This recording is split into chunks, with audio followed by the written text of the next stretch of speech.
Hey there, Eric. This is Drew, and I thought I'd just make some scenarios for you here, a possible build for the interactive that we're exploring. And I'll start with first some actions that people think will make a big deal, but don't. What if we have extensive transportation electrification?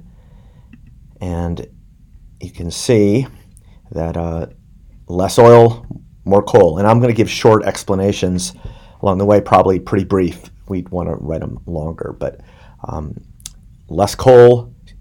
coal, less oil if we have more transportation. But you see the emissions, the blue line goes down just a little bit, but not enough to move temperature even 0.1 degree. Similarly, you have a lot from the fossil fuel industry who are saying, oh, natural gas is lower carbon density than coal. More natural gas, yay. Watch the blue line go up, coal go down, but on net, oil, renewables go down as well. Doesn't help much at all. But what you really asked, and there are other ones that are like that, but you really asked, what are some realistic policies? And if you think of the Paris Agreement and you say, how do countries seem to be doing their work towards the Paris Agreement?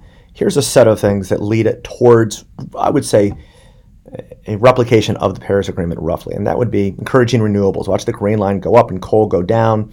It'd be a big dent. You could imagine a big dent in future emissions with more renewable energy.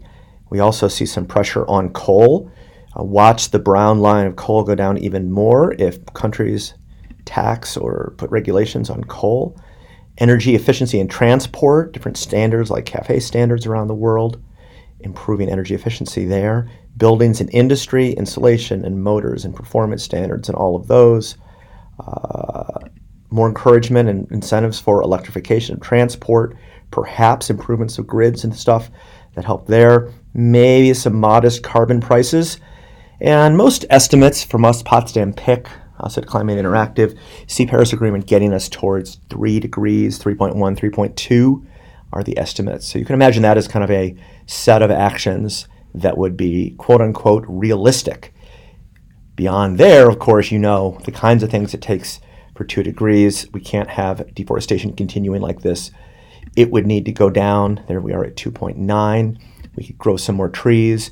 We could cut emissions in methane in agriculture and industry, maybe some carbon removal, higher carbon prices, more encouragement of renewables, and then really just more of the same of the kinds of things that I already mentioned, but more of it could lead to maybe some pressure now on natural gas and on oil, 1.9 degrees. So there's a set of policies. That's enough for now.